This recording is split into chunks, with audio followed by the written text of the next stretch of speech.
34واں باب۔ اس کے علاوہ الیہو نے یہ بھی کہا، اے تم عقل مند لوگو، میری باتیں سنو، اور اے تم جو اہل معرفت ہو، میری طرف کان لگاؤ، کیونکہ کان باتوں کو پرکھتا ہے جیسے زبان کھانے کو چکھتی ہے۔ جو کچھ ٹھیک ہے ہم اپنے لیے چن لیں، جو بھلا ہے ہم آپس میں جان لیں، کیونکہ ایوب نے کہا میں صادق ہوں اور خدا نے میری حق تلفی کی ہے، اگرچہ میں حق پر ہوں تو بھی جھوٹا ٹھہرتا ہوں، گو میں بے تقصیر ہوں، میرا زخم لا علاج ہے۔ ایوب سا بہادر کون ہے جو تمسخر کو پانی کی طرح پی جاتا ہے، جو بد کرداروں کی رفاقت میں چلتا اور شریر لوگوں کے ساتھ پھرتا ہے، کیونکہ اس نے کہا ہے کہ آدمی کو کچھ فائدہ نہیں کہ وہ خدا میں مسرور رہے۔ اس لیے اے اہل خرد میری سنو، یہ ہرگز ہو نہیں سکتا کہ خدا شرارت کا کام کرے اور قادر مطلق بدی کرے۔ وہ انسان کو اس کے اعمال کے مطابق جزا دے گا، اور ایسا کرے گا کہ ہر کسی کو اپنی ہی راہوں کے مطابق بدلہ ملے گا۔ یقیناً خدا برائی نہیں کرے گا، قادر مطلق سے بے انصافی نہ ہوگی۔ کس نے اس کو زمین پر اختیار دیا، یا کس نے ساری دنیا کا انتظام کیا ہے؟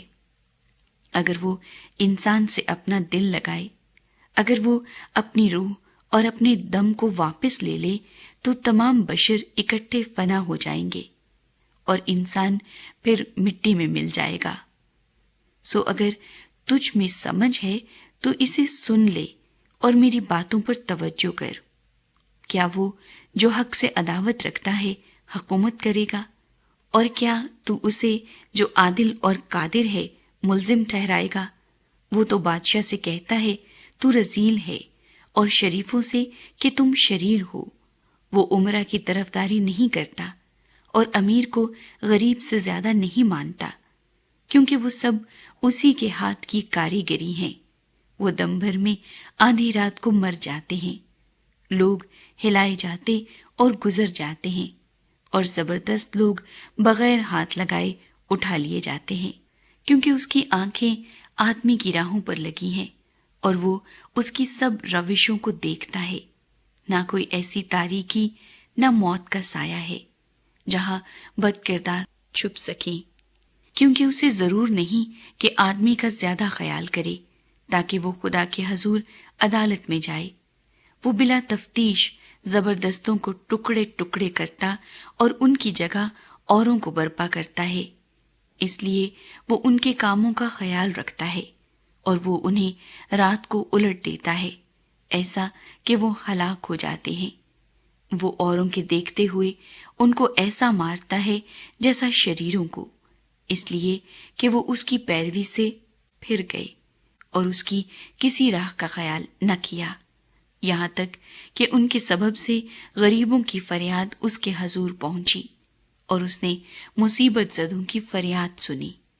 جب وہ راحت بخشے تو کون ملزم ٹھہرا سکتا ہے؟ جب وہ منہ چھپا لے تو کون اسے دیکھ سکتا ہے؟ خواہ کوئی قوم ہو یا آدمی، دونوں کے ساتھ یکساں سلوک ہے، تاکہ بے دین آدمی سلطنت نہ کرے اور لوگوں کو پھندے میں پھنسانے کے لیے کوئی نہ ہو۔ کیونکہ کیا کسی نے خدا سے کہا ہے میں نے سزا اٹھا لی ہے، میں اب برائی نہ کروں گا؟ جو مجھے دکھائی نہیں دیتا وہ تو مجھے سکھا۔ اگر میں نے بدی کی ہے تو اب ایسا نہیں کروں گا۔ کیا اس کا اجر تیری مرضی پر ہو کہ تو اسے نامنظور کرتا ہے؟ کیونکہ تجھے فیصلہ کرنا ہے نہ کہ مجھے، اس لیے جو کچھ تو جانتا ہے کہہ دے۔ اہل خرد مجھ سے کہیں گے، بلکہ ہر عقل مند جو میری سنتا ہے کہے گا ایوب نادانی سے بولتا ہے اور اس کی باتیں حکمت سے خالی ہیں۔ کاش کہ ایوب آخر تک آزمایا جاتا، کیونکہ وہ شریروں کی طرح جواب دیتا ہے، اس لیے کہ وہ اپنے گناہ پر بغاوت کو بڑھاتا ہے۔ وہ ہمارے درمیان تالیاں بجاتا ہے اور خدا کے خلاف بہت باتیں بناتا ہے۔